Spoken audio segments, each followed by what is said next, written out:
Presiden Prabowo Subianto hadir di kawasan Monas yang menjadi titik pusat peringatan Hari Buruh. Kami ajak Anda memantau situasi terkininya bersama Teatrika Putri.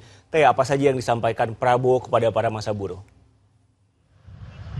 Ya, ada beberapa janji yang tadi disampaikan oleh Presiden Prabowo Subianto, Riko dan juga saudara, seperti salah satunya adalah ia berjanji akan memberantas korupsi dan juga kemiskinan di Indonesia. Selain itu tadi juga Presiden Prabowo Subianto ini juga berjanji akan membentuk Dewan Kesejahteraan Buruh Nasional yang mana di dalamnya nanti akan dipimpin oleh para tokoh ataupun pimpinan buruh. Kemudian ada juga janji yang tadi disampaikan oleh Presiden Prabowo Subianto, yaitu ia akan membentuk Satgas PHK yang mana ini menjadi salah satu poin yang disampaikan ataupun tuntutan yang disampaikan oleh para buruh. Kemudian ia juga berjanji akan meloloskan RUU PPRT atau Perlindungan Pembantu Rumah Tangga, yang ini juga menjadi salah satu poin tuntutan yang disampaikan oleh para buruh. Tadi juga di akhir pidatonya Presiden Prabowo Subianto ini juga berjanji akan menghukum siapapun yang mencuri kekayaan negara.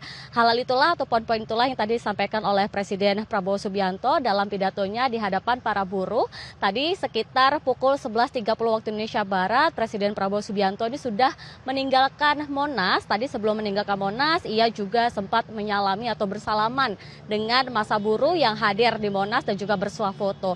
Setelah itu ia juga saat kembali ataupun meninggalkan Monas, ini ia juga sempat membagikan baju kepada para buruh ataupun massa buruh yang hadir di Monas. Nah, sebelum tadi Presiden Prabowo Subianto menyampaikan pidato, ada juga beberapa tuntutan nih yang tadi disampaikan oleh massa buruh di hadapan Presiden Prabowo Subianto secara langsung.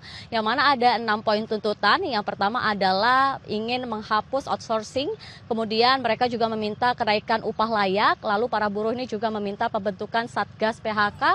Selain itu juga para buruh ini juga menginginkan agar pemerintah dan juga DPR ini meloloskan RUU Ketenagakerjaan, kemudian RUU PPRT, lalu juga RUU Perampasan Aset. Itu beberapa poin yang tadi disampaikan oleh massa buruh dalam aksi yang dilakukan ataupun di hadapan Presiden Prabowo secara langsung begitu. Nah, selain tadi dihadiri oleh Presiden Prabowo Subianto, peringatan Hari Buruh yang dilangsungkan di Monas ini juga dihadiri oleh beberapa pejabat. Seperti tadi kami melihat ada Ketua DPR RI Puan Maharani dan juga Ketua MPR RI Ahmad Muzani. Selain itu juga untuk lalu lintas di sekitar Monas, kami melihat saat ini belum ada penutupan ataupun rekayasa lalu lintas yang dilakukan oleh pihak kepolisian.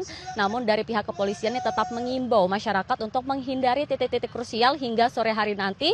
Seperti salah satunya adalah beberapa titik yaitu seperti Monas, lalu Sudirman Tamrin, kemudian Lapangan Banteng, lalu juga di gedung DPR MPR RI. Ini juga diimbau oleh pihak kepolisian agar masyarakat ini tidak melewati titik-titik krusial tersebut hingga sore hari, karena mengingat massa buruh yang hadir di Monas ini mencapai hingga ratusan ribu. Sementara ini Riko, laporan dari kami, kembali ke Anda di studio.